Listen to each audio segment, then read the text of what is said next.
Are we going to continue to be the policeman for the world's waterways? This president doesn't want that job. But who else is going to do it? Some of these countries are going to immediately come forward and say, we want a treaty-like commitment to us. And I don't think this president will give that kind of treaty, let alone the U.S. Congress. The administration separated the two tracks and said, we're going to do something over here between the state of Israel and the state of Lebanon. They can have their talks again, but he has conceded the point to the Iranians to link that all back up again. And I'm very puzzled by that because that massively undermines the state. It empowers Hezbollah, and guess what? It stimulates the appetite for Hezbollah to push further, as it already is. The conflict may be over, but the shockwaves of the Iran war are still reverberating across the Middle East. The United States and Iran just digitally signed in different countries a memorandum of understanding. This formally ended the current fighting between the two countries and created a mechanism for talks about the future of Iran's nuclear program over the next 60 days, albeit amid heavy doubts of breakthrough. I'm David Makovsky of the Washington Institute, and I'm happy to go on this journey with you. Israel, the United Arab Emirates, and other Gulf states have endured intense Iranian drone and missile strikes that shook them to their core. Gulf countries now face a choice between uniting against Iran or accommodating the increasingly Iran Revolutionary Guard Corps-dominated regime in post-war Tehran. In Lebanon, the government faces another daunting challenge, resisting Iranian and Hezbollah attempts to sideline the new leadership in Beirut and sabotage the Washington peace talks with Israel. The fear is Iran will translate this MOU into becoming the arbiters of Lebanon's future and in the process marginalize the legitimate Lebanese authority. In Israel, Netanyahu worries that Trump's restrictions on the IDF retaliatory actions against Hezbollah may cost him the election this October.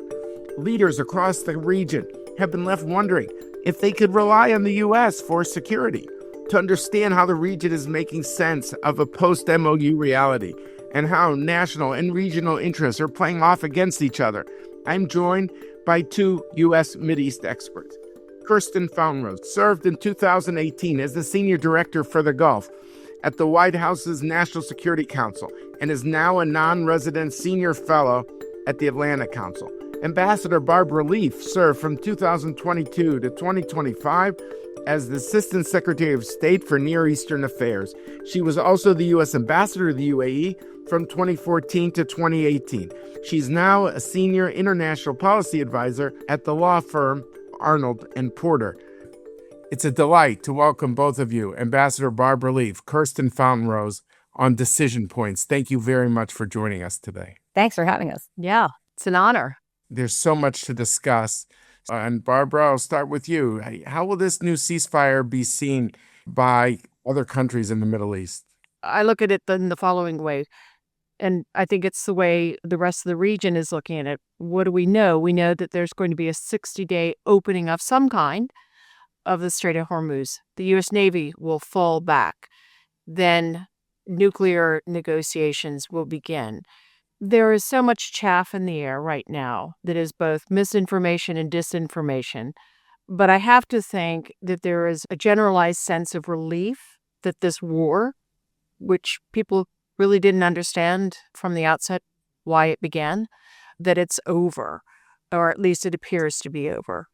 But there are all the unknowns, and so I think, to use a much overused cliche, we are far too close to the trees to see the forest at this point. Kirsten, how do you see it? It looks to me like the Arab states are all expressing support for the deal publicly and relief. Anything that ends the war is great, but that privately they're expressing a lot of anxiety. One, based on uncertainty about whether it will even stick. So where does that leave them? No matter how they came out on the war at the beginning, whether they were supportive of it, whether they were urging for a deal from the beginning, whether they were somewhat apologists for Iran, it doesn't matter. Right now, they're all saying the regime is in place. We stuck our necks out to a certain extent. That makes us vulnerable.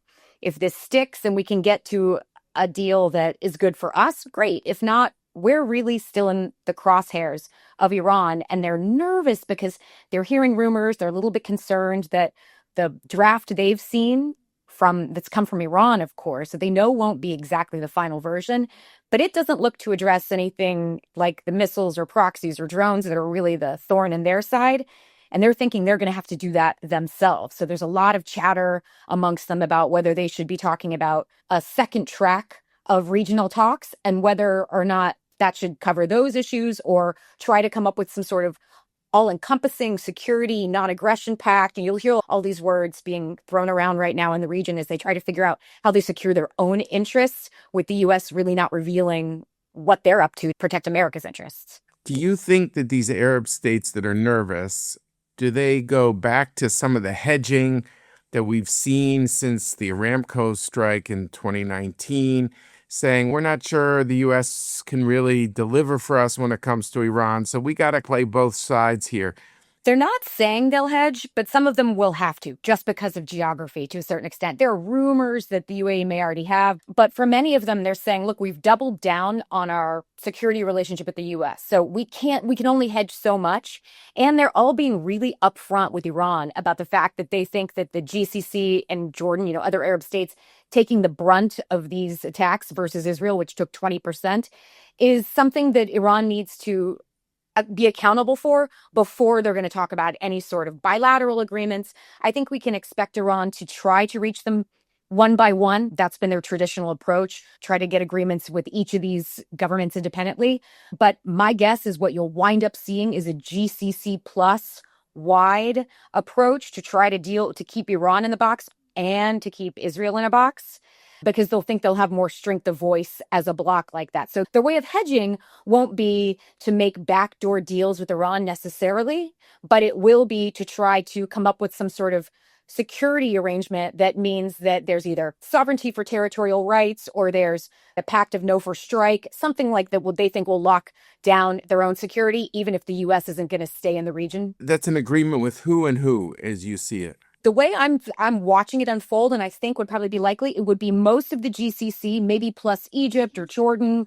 Probably anyone who can agree to the premise of whatever they put on the table would be invited to join. So whether it is basic respect for territorial integrity or basic respect for every country's right to have security within its borders, then you get into issues of whose borders are which. But I think they'd welcome that. They may start with a small group, and whether that's UAE, Saudi, and Qatar leading, in which case you'd have a lot more groups signing on, or whether it's just one block or the other, will differ. But right now, the conversation is open to all because they're all looking for a way to have a strong voice. If they're supposed to sit down without the U.S. with Iran to address short-range missiles, to address the proxies, they want to make sure that there's the strength in the whole being greater than the sum of its parts in that appeal. Do you see that the same way, Barbara, that the GCC stays together, or is there no Gulf and every country's kind of like on their own? I think the striking thing that occurred during the course of this war and then the ceasefire was that there was a coming together around a single point, which was to urge the president not to resume the war, when it seemed as though he were about to do so 2 weeks ago. But that said, in the GCC, it's 5+1, and it could be 5-1. There's generalized anger, some white-hot anger vis-a-vis Oman. And they're viewed as too cozy with the Iranians and almost aligned with them? Well, because they were, I've been told, they were caught out negotiating with Iran over some sort of tolling scheme. I don't know that's true. This is what I've been told by a couple of folks. And that in general, the Omanis' unwillingness to collectively, explicitly condemn Iran for the constant tempo of attacks on states that had nothing to do with the conflict got on people's last nerves. Leaving that aside, I would agree that there is a large desire. I would agree with Kirsten that there's a large desire in the GCC plus, that means Jordan, Egypt, at the very least, in a regional dialogue with Iran. I find it, frankly, hard to imagine such a dialogue without the U.S. as a sort of a backstop to it.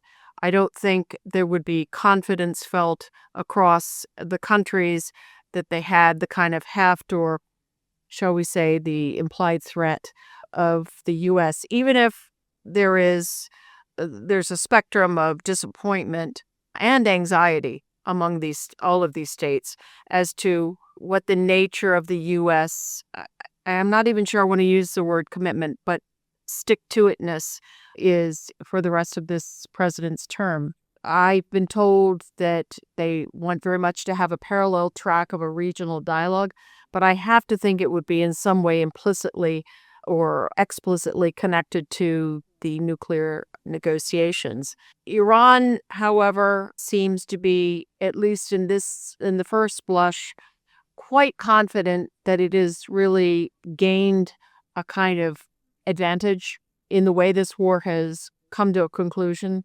And I think that is in no small part because of the demonstrated way the regime has been able to essentially push the president into constraining Prime Minister Netanyahu, even over the weekend when, of course, it was Hezbollah that started the fracas.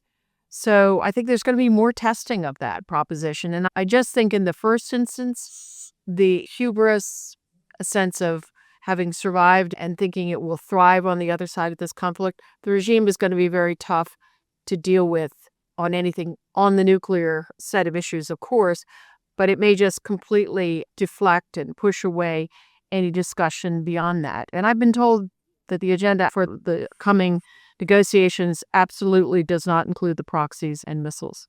Well, you're touching on a big point here, the whole Lebanon angle and how that's going to play out. First of all, will Iran be able to impose its will on Hezbollah to cease fire? Do they become marginalized, the government of Lebanon? Barbara, what do you think? It has to be the case that the only folks who are more anxious about what this deal commits the U.S. and its allies, partners to, is the state of Lebanon. And it's absolutely true that this, in a sense, firmly links everything back up in a way that the administration had tried to cut apart in that first couple of days after the April 8th ceasefire was announced, when there was a good bit of confusion as to whether Lebanon was in or not. I understand that it was, but that President Trump reversed himself once he heard forthrightly from Prime Minister Netanyahu that it was unacceptable. And so then the administration separated the two tracks and said, anyway, we're going to do something over here between the state of Israel and the state of Lebanon. And yes, over that, we will insist on a ceasefire. And they worked it through Lebanese channels to get that and then renewed it. That's all fallen apart now. They can have their talks again, but he has conceded the point to the Iranians to link that all back up again. And I'm very puzzled by that because that massively undermines the state. It empowers Hezbollah. And guess what? It stimulates the appetite for Hezbollah to push further, as it already is, which is to say, ceasefire doesn't work if Israeli troops are still on Lebanese soil, so we get to hit them. We won't hit Israel, but we get to hit the troops. And what is the IDF to do then? So I think the Iranians will circle back to this eventually, is my guess, and start pressing that there be a departure of troops from the soil.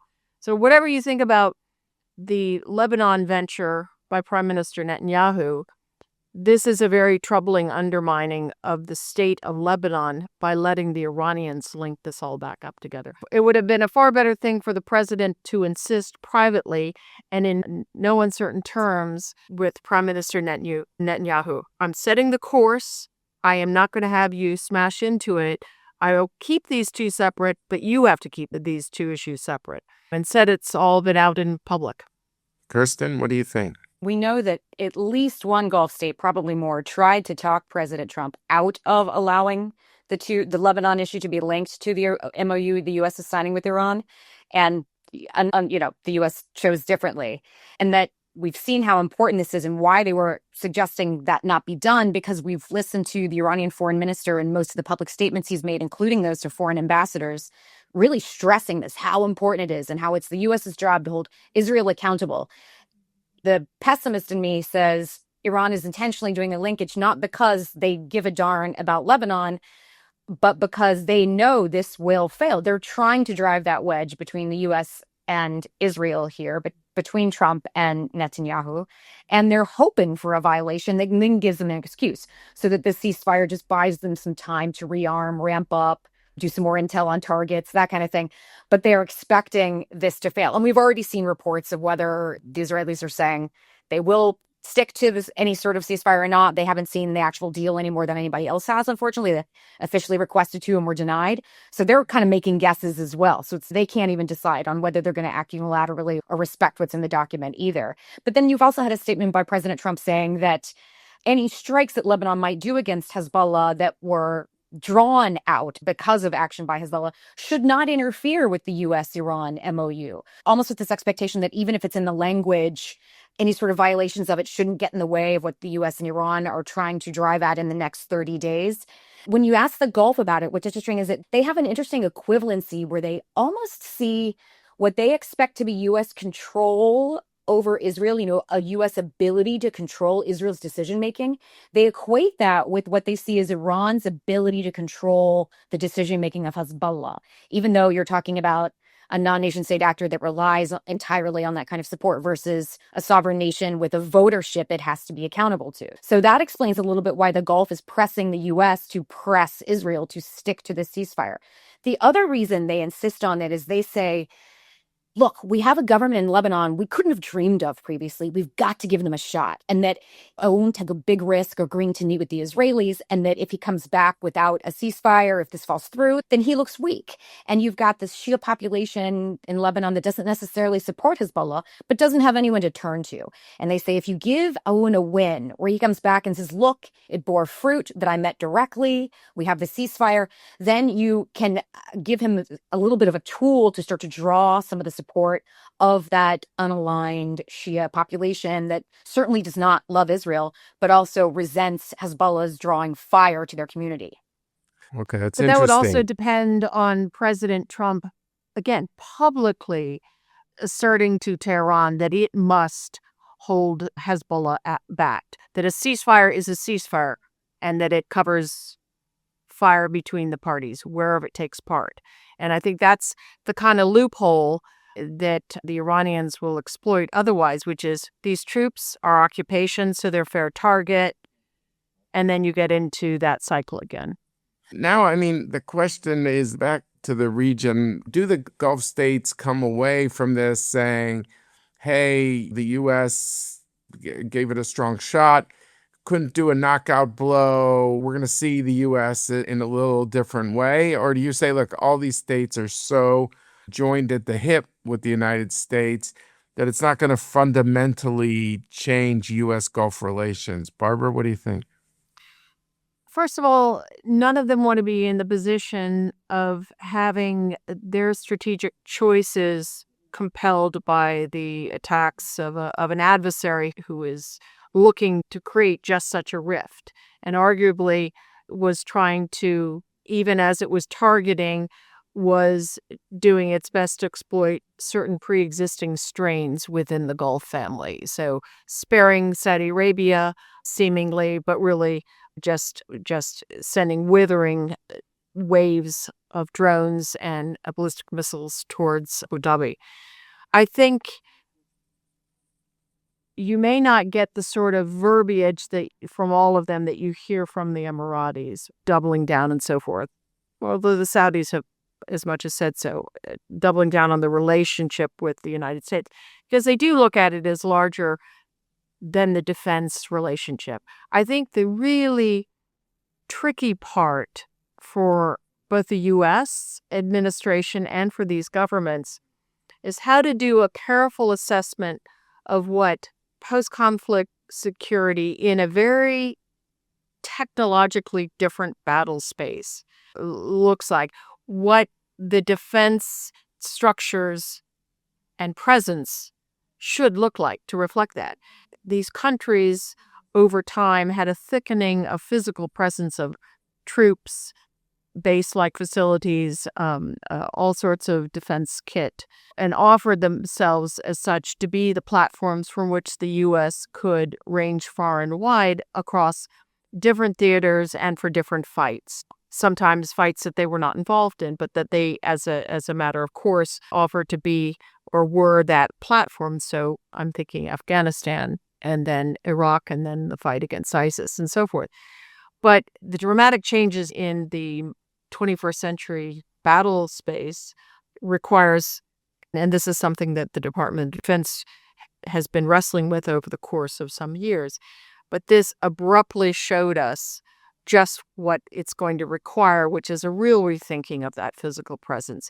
You don't need the physical presence. And as a matter of fact, although many people have focused on it's not the security umbrella that it was supposed to be, that really wasn't always, that wasn't from the U.S. side what it was supposed to be. From the Gulf countries' side, yes, the more physical brick and mortar and not just military forces, but their dependents, that gave them a sort of a security blanket feeling that surely the Iranians or others won't attack us when they know that all of these facilities are in harm's way. Okay, that mirage is gone, but what takes its place? And so that'll be a matter of posture reviews and some really careful thinking so that when they necessarily shape shift that presence across the region, it does not look like, okay, we're pulling up and moving out because we're done with this region or because point 7 or whatever it was on the 14 point says the U.S. will withdraw forces from proximity of Iran. If you want to say the U.S. is going to be able to draw down what was 3 and then 2 carrier strike groups, that's one thing. But the rest of the posture review has to be a deep discussion, first internally to the U.S., but then in collaboration with partners. And then what takes the place of that? Some of these countries are going to immediately come forward and say, we want a treaty-like commitment to us. And I don't think this president will give that kind of a treaty, let alone the U.S. Congress. So what takes the place? That's got to be carefully thought through in a strategic way that safeguards our long-term interests. Because much as successive presidents have mused about the idea of just really winnowing down the presence and shifting it eastward, we regularly hit crises in the region that affect our bottom line. Are we going to continue to be the policeman for the world's waterways? This president doesn't want that job, but who else is going to do it? That's what I think is going to require some very steady thinking, but deep conversations with these partners who really did take it on the chin over and over again in this war for which they had no vote. So, Kirsten, how do you, in terms of to Barbara's point about the future of U.S. Gulf relations, how does it change? Where does the U.S. Gulf relations go from here? It's funny you should ask that because the country that is extremely acutely aware that the Gulf is going to need to reassess the relationship is Iran. And they have been actively trying to convey to Gulf states that you should have a lesson learned from that war we just had. And this lesson is that U.S. bases are a liability, not an asset. Now, luckily for the U.S., that has not been well met. Most of the Gulf has actually doubled down on its relationship with the U.S. and even on their engagements with Israel, despite holding Israel to a certain extent responsible for this war. Yeah. And each one of these states lists Iran and Israel as the top 2 threats in the region. They simply flip which is in the top place depending on the day. So it's not a buyout for Israel, but they definitely have strengthened those relationships because they've seen the value of Israeli defense technology and the like. But the way they're coming away from this is they're seeing the U.S. as a weaker partner if the U.S. is left to its own devices and not incentivized to stay engaged. But they're seeing the U.S. is less resolved to Gulf security, less convinced that the Gulf matters to the U.S. national interests. They kind of think we don't get it on our own, that it has to be explained to us pretty clearly and continually and with gifts tied to it.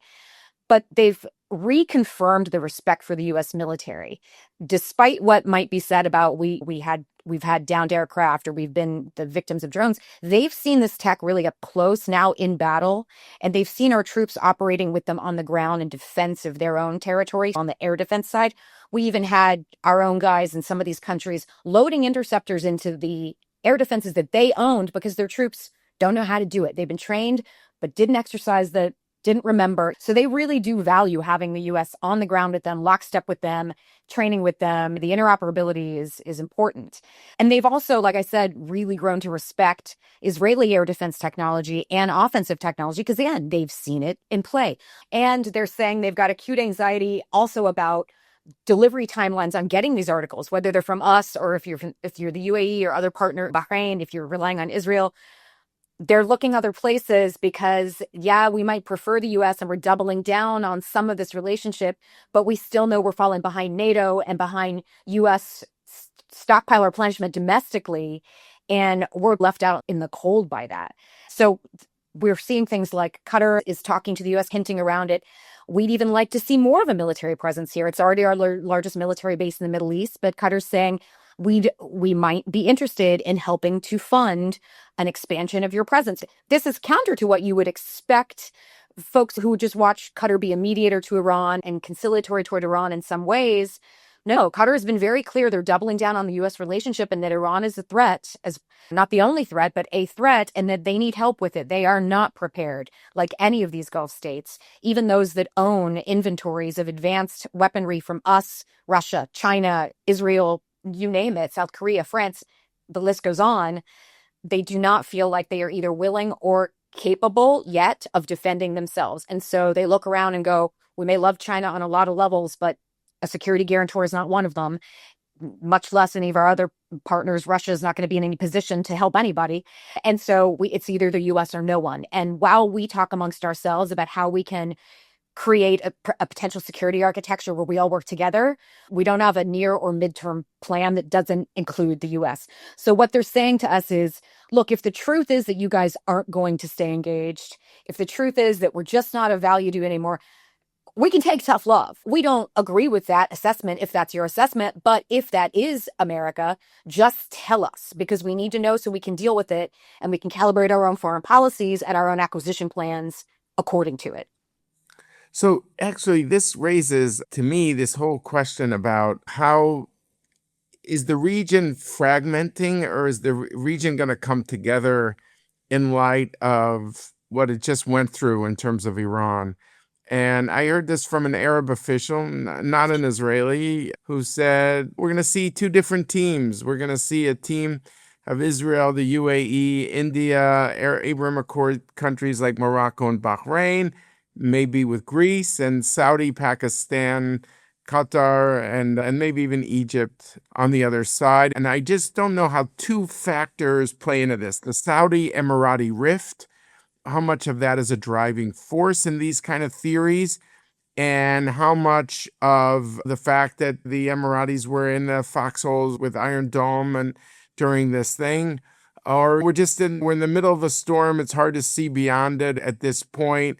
And this fragmentation, somehow the Gulf will find a way to come together and these differences will fizzle out. I don't know, Barbara, what do you think? Well, what I would say, yes, we are in the middle of the storm, and it'll be a while till things really sift out in such a way that we can see what's left on the other side of this conflict, how the relationships refashion themselves. It won't mean that there won't be friction.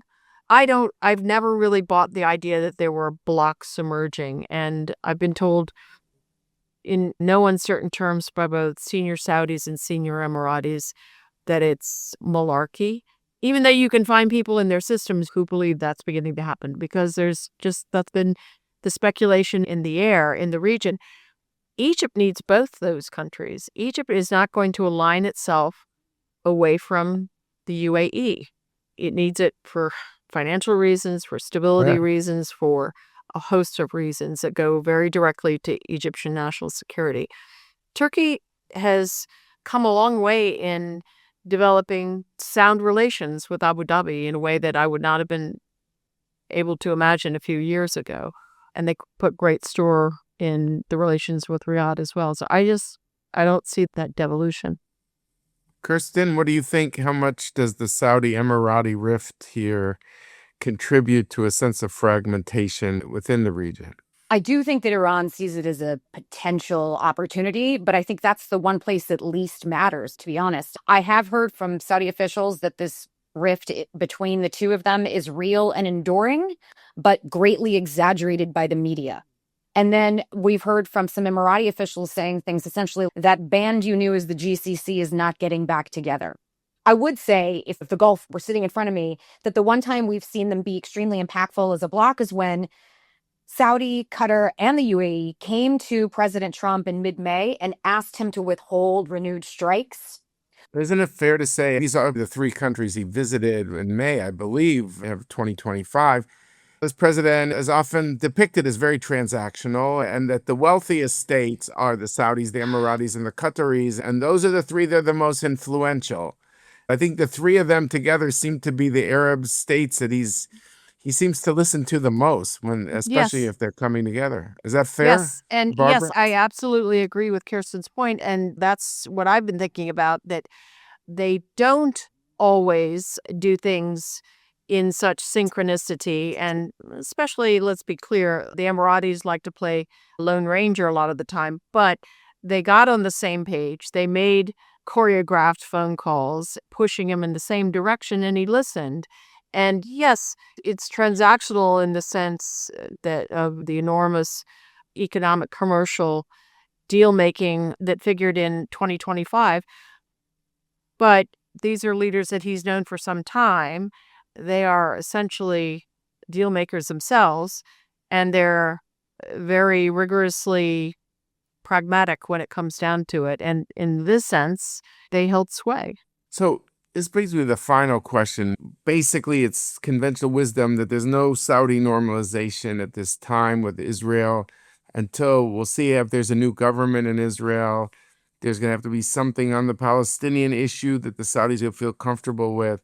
Barbara, how do you see that? Back to our earlier discussion, this issue that first surfaced, I would say most clearly in the aftermath of Assad's departure, when Israel began a series of strikes that were just unrelenting on Syria, and then took land across the demarcation line of 74, and continued those attacks even in the face of real public objections from the Trump administration, while continuing those kind of attacks in Lebanon.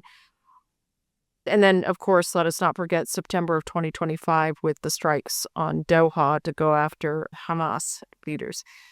All of this led to, first, Israel, the feeling that was very explicitly conveyed by Gulf officials. Iran was the old hegemon. Here we've got a new hegemon, Israel. And then the constancy of references by far-right figures in the government, outside the government in Israel, about the notion of greater Israel. So that is just taken as a fact by so many, not just Gulf Arabs, but Arab officials across the region, that there is a scheme in this government to really go after a permanent enlarging of the state of Israel under the guise of security.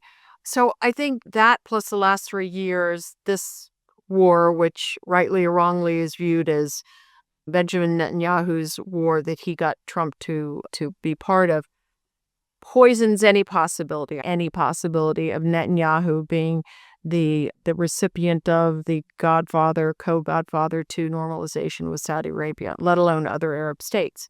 So it would have to be a new government, which, given the rightward drift of the Israeli public over the last 10, 15 years, certainly will be center-right. That's a given, I think.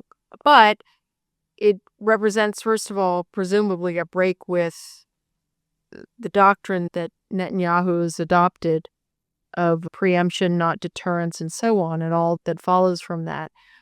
And so first breaks with that is a new set of leaders who, however conservative they are, will presumably not have people in the ranks of the cabinet like Ben-Gvir and Smotrich and a host of others. So that can be a starting point. And then, yes, go back to the Palestinian issue and what the Saudis and the Crown Prince himself has very clearly and constantly articulated: credible, non-reversible pathway to a Palestinian state. It's not API 2002, but it is something that nests a Palestinian issue directly in. However, let me just say, all of that aside, I am also hearing from Gulf officials, including Saudis, that as they think about, again, spurred by crisis, the crisis of the Strait of Hormuz, and as we always said in NEA and the State Department, never let a good crisis go to waste. All of this thinking about how to, at scale and with speed, build out the alternative networks of pipelines, rail, road, etc. This network that makes Strait of Hormuz less and less of a chokehold. What I've heard Saudi officials say is yes, and which is a switch from 8 months ago when we had the same discussion with Crown Prince when he was here, that there is a space there for this network to connect to Israel, also to the Palestinians, Gaza and West Bank.